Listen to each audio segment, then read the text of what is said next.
Hey guys, Mr. Martin back with a third video in our series on the calculus of transcendental functions. In this video, we will cover the natural logarithm. Later on, we will revisit logarithmic differentiation. So, in the last video, we talked about the exponential function, and from functions analytic geometry, we should know that the exponential function and natural logarithm are inverse functions for each other.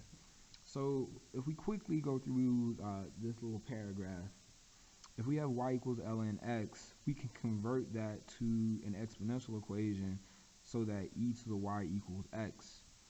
If we did implicit differentiation on both sides, we'd arrive at dy over dx is equal to 1 over e to the y. But remember, we established e to the y to be x, so dy over dx is 1 over x. It's a result that you do not need to necessarily memorize. This is the more important concept. The derivative of the natural logarithm of a function is the derivative of the function over the original function. I would just write this as derivative over original. The examples of this are very straightforward, so let's get started. For example A, we have f of x equals the ln of x to the 4th. Its derivative is, so our function in this case is the x to the 4th. So the derivative of x to the 4th is 4x cubed, and we divide that by the original function, which is x to the 4th. So we can cancel 3 of these out. That will leave us with 4 over x.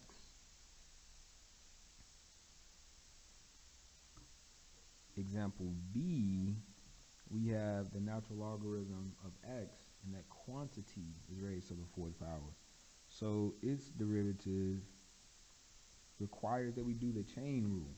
The derivative of anything to the 4th power is 4 times that something to the 3rd power, and then we multiply by the derivative of the natural logarithm of x itself, which is, well, the derivative of x is 1, and we divide by x. So this simplifies to be 4 ln cubed x over x.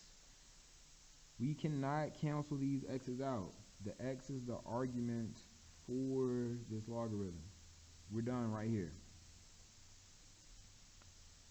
Example C requires that we do the product rule. So product rule, 1 d2 plus 2 d1, pretty straightforward.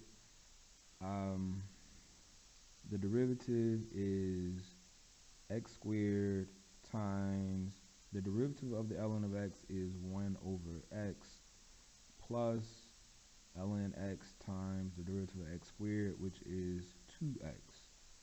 When we simplify this, we get x squared divided by x would present just an x plus, we cannot multiply 2x and x to get the ln of 2x squared. Rather, we get 2x times the ln of x. And that is it. Example D.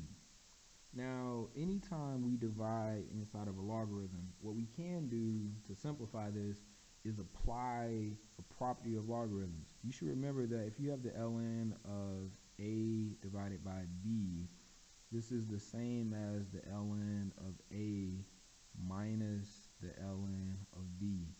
Not to be confused with the ln of a divided by the ln of b. That is never equal to the ln of a minus the ln of b. Not true. This one's useful. So let's use that here. This is the same as having the ln of x plus 2 minus the ln of x cubed minus 2x. So if we derive this simpler thing, The derivative of x plus 2 is 1, so derivative over original minus the same thing. Derivative is 3x squared minus 2 over the original, which is x cubed minus 2x. While we should be able to find a common denominator, we will not. Letter E, we have y equals the ln of x divided by x. This is going to be the quotient rule, low d high minus high d low over low squared. So this derivative is the low function, which is x, times the derivative of the high is 1 over x minus the high function, which is the ln of x, times the derivative of the bottom, which is 1 divided by x squared. This simplifies to be x times 1 over x is 1 minus the ln of x over x squared. So, fully simplified. Again, cannot cancel x's or anything. Last example. This is, last example for basic derivatives. The ln of sine x is going to present something that we will see a lot when we do integral calculus. The derivative is the derivative of sine, which is cosine x, divided by the original function sine x, which, if we remember basic trigonometry, cosine x over sine x is cotangent x. So, quick recap is the derivative of the natural logarithm of a function is the derivative of the function itself divided by the original function. The things that we know, such as the product rule, quotient rule, and chain rule, also can come into play when calculating derivatives. Some examples would be, find the equation of the tangent line for y equals the ln of x minus 1 divided by x plus 2 at x equals 3. The first thing we need to write the equation of the tangent line is a point on the line. We know x is 3. To find our corresponding y value, we substitute in 3 for x. We get the ln of 3 minus 1 over 3 plus 2, which is the ln of 2/5. So our point in question is 3. If we wanted to get a decimal, assuming this was on a calculator section, we would do the ln of 2/5 and get let's say negative 0.92. Negative 0.92.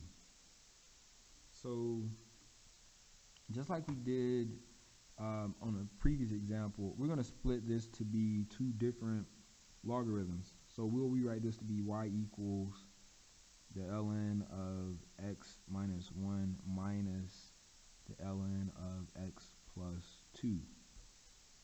If we calculate this derivative, we get 1 over x minus 1 minus the derivative of x plus 2 is 1 divided by the original is x plus 2. We evaluate this derivative at 3. We end up with 1/2 minus 1/5. What that is 5/10 minus 2/10. So that is 3 over 10. So the equation of the tangent line is y minus, we can write the exact thing, the ln of 2/5 equals the slope, which is 3/10 times x minus 3. If you wanted to, we could rewrite the ln of 2/5 with the negative 0.92, but we will not. Letter H, we need to find the derivative for 10 equals the ln of xy plus xy. So we have this property for division inside of a logarithm. We conveniently also have a property for multiplication. The ln of the natural logarithm of a product is the sum of the natural logarithms of the two factors. So the ln of a times b is the ln of a plus the ln of b. That is useful. We can rewrite this to be 10 equals the ln of x plus the ln of y plus xy. So when we calculate the derivative, imagine we apply our derivative operator. We get 0 equals 1 over x plus, in this case, the derivative of y is dy over dx. So derivative over original plus product rule, we would get, let's see, derivative of x is 1 times y, so y plus the derivative of y times x is going to be dy over dx times x. So we need to move this term and this term to the other side. We would get 1 over x, well, negative 1 over x minus y equals, we'll visualize this. So dy over dx times 1 over y plus x dy over dx. The left side will not change. We get negative 1 over x minus y equals, factor out of dy over dx, so we have dy over dx times 1 over y plus x. And I ran out of room, so we will divide by 1 over y plus x, so we have dy over dx equals negative 1 over x minus y over 1 over y plus x. And if we wanted to, we can find the common denominator in the numerator and one in the bottom and further simplify, but that's not necessary. Letter I. Determine where the ln of the ln of x plus 2 is increasing. Increasing is a hint that we need to find the first derivative and find critical values and put those critical values on a number line. Let's find out. So y prime is, so the derivative of a natural logarithm is the derivative of the argument divided by the argument itself. The derivative of the ln of x plus 2 is 1 over x plus 2, and we need to then divide by the ln of x plus 2. So derivative over original.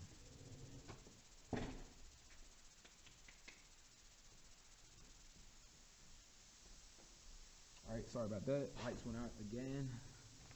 So if we simplify this, we get 1 over x plus 2 times the ln of x plus 2.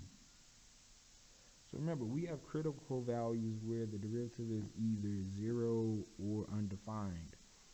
In the case where we have x plus 2 equals 0, it's fairly obvious that x equals negative 2. In the case where we have the ln of x plus 2 equals 0, that is the same as having e to the 0 equals x plus 2. So 1 equals x plus 2, and we subtract 2 from both sides, so we get negative 1 equals x. So seemingly our critical values are negative 2 and negative 1. Fair enough. So on our number line, we put negative 2, we put negative 1. So remember, logarithms have the property where the inputs have to be positive. The argument has to be positive. So we can't use anything less than negative 2 because it makes the ln of x plus 2 undefined. So we really start our number line at negative 2. We actually don't consider this other portion. So a value between negative 2 and negative 1, let's go with negative 1 and a half. That would be 1 over that would be positive, and I have no idea what the ln of x was. So let's see oh no, it's a positive though, right? Let's see. The ln of negative 1.5 plus 2 is negative 0.69. So we end up with a negative times a positive. That's going to be negative. And if we pick some value greater than negative 1, such as 30, that would be positive, and that would be positive. So this is increasing from negative 1 to infinity. For this interval, we use negative 1.5. A sensible value to use on that interval is 2. Alright, so guys, that concludes this video over the derivatives of the natural logarithm. We'll do some recs in class. Thanks for watching.